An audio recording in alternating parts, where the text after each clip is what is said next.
با یه ویدیو تاریخی و بی‌نظیر دیگه در خدمت شما عزیزان هستیم. در این ویدیو شما صحبت‌های بی‌نظیر شاه ایران رو درباره قیمت نفت و رسوا کردن خبرنگار اروپایی درباره بالابردن قیمت نفت توسط ایران و تهدید اروپایی‌ها توسط شاه رو میشنوید. این مصاحبه جنجالی در تاریخ 8 بهمن 1352 ضبط شده و با دیدن این مصاحبه متوجه میشید که چرا اروپایی‌ها و آمریکایی‌ها تلاششون رو کردن تا شاه ایران رو نابود کنن. اونچه که مسلمه شاه در مورد منافع ایران با هیچ دولتی و هیچ کشوری شوخی نداشت. ولی تنها کسانی که در اون زمان متوجه این قضیه نشدن فقط خود مردم ایران بودن که حالت دست اروپایی‌ها و آمریکایی‌ها شدن و خودشون رو با دستای خودشون نابود کردن. این مصاحبه جنجالی نشون دهنده اینه که چرا ابرقدرت‌های جهان تصمیم گرفتن تا شاه رو برکنار کنن. راستی قبل از اینکه بریم این ویدیو جالب رو با هم ببینیم، باید به عرض شما عزیزان برسونم این مستندهای تاریخی مربوط به خاندان پهلوی در چندین قسمت برای شما تهیه شده. پس اگر میخواید به این ویدیوهای کمیاب دسترسی داشته باشید، همین الان از پایین همین صفحه عضو کانال ما بشید و زنگوله کانال رو بزنید تا این اتفاقات مهم تاریخی و این ویدیوهای جذاب و کمیاب رو اولین نفری باشید که میبینید و همینطور با عضویت در این کانال و لایک و کامنت ویدیوها ما رو در این مسیر همراهی کنید، چون حمایت شما از ما باعث میشه بیشتر دیده بشیم و مردم بیشتری آگاه بشن. پس تا آخر ویدیو همراه ما باشید. Probably, and maybe more, because we are going to invest in the UK. Have you been able to assure the British government that you'll be investing much of the money we pay you for your oil in British industry? Sure, because I think that our country in the next 10 years will be what you are today.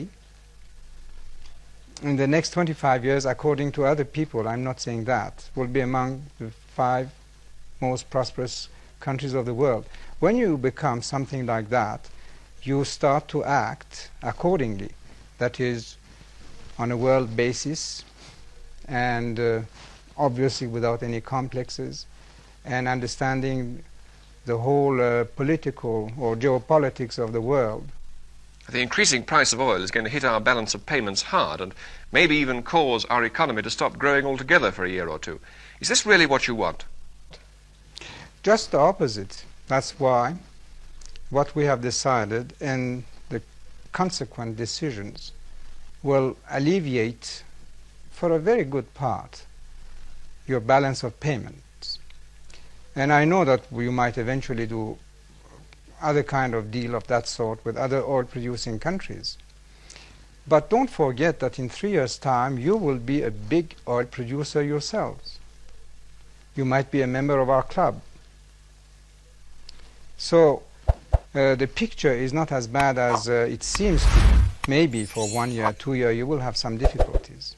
First of all, I'm sure that you will overcome it. I'm sure that you will get out of the present difficult situation. You British have this quality of rallying around the flag, the country, when really it starts to be a little dangerous. I'm sure that you will do it. But may I put it this way? Many people watching you tonight, watching you talking to us now, many people in Britain, some of them cold, some of them quite poor, will be asking themselves what it is that you and certainly some of your Arab counterparts, sheikhs and rulers and governments, have against them. Does it in any way serve your interests to make the British economy suffer? Why against? First of all, it's not British economy. If you want to say anything, it should be the world economy. And this is not against, we're just defending our chips. Because for such a long time we have just been exploited, I can say that. And why don't you say that when the price of wheat was augmented by 300%, they had something against us? We had to buy it, or soybean, or steel products, or petrochemical products, which in some cases have augmented by 30 times. So did you have anything against us when you augmented those prices?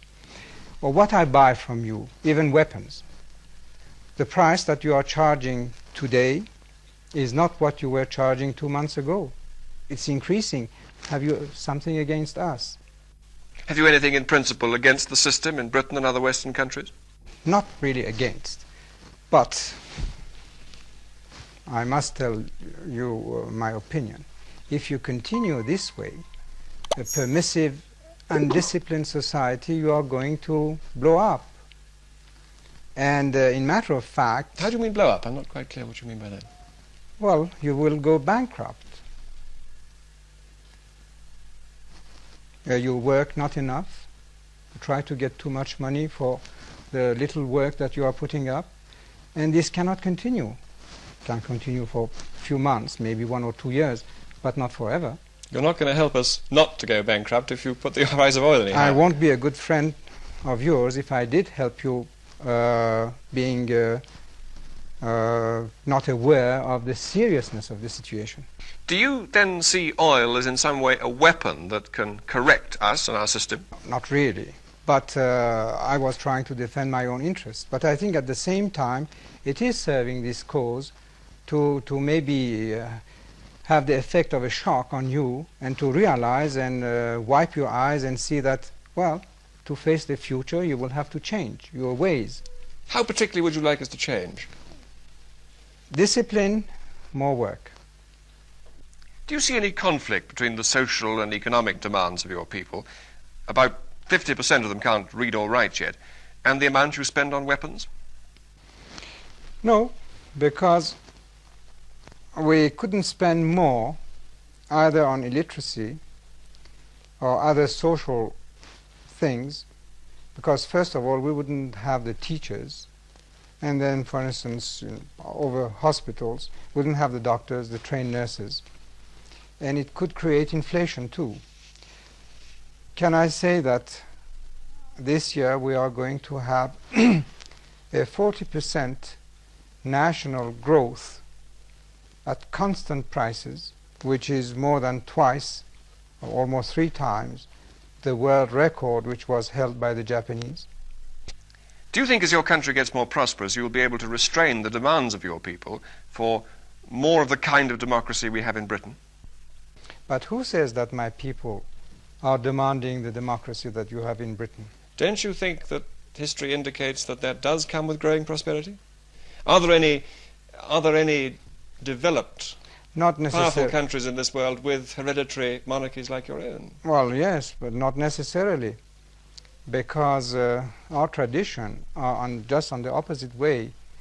The people and their king are so close that they feel as the member of the same family. They have, I think, the respect that at least families or children used to have for their father. مرسی که تا انتهای این ویدیو همراه ما بودید و ممنون میشم نظر خودتون رو درباره مصاحبه شاه برامون کامنت کنید.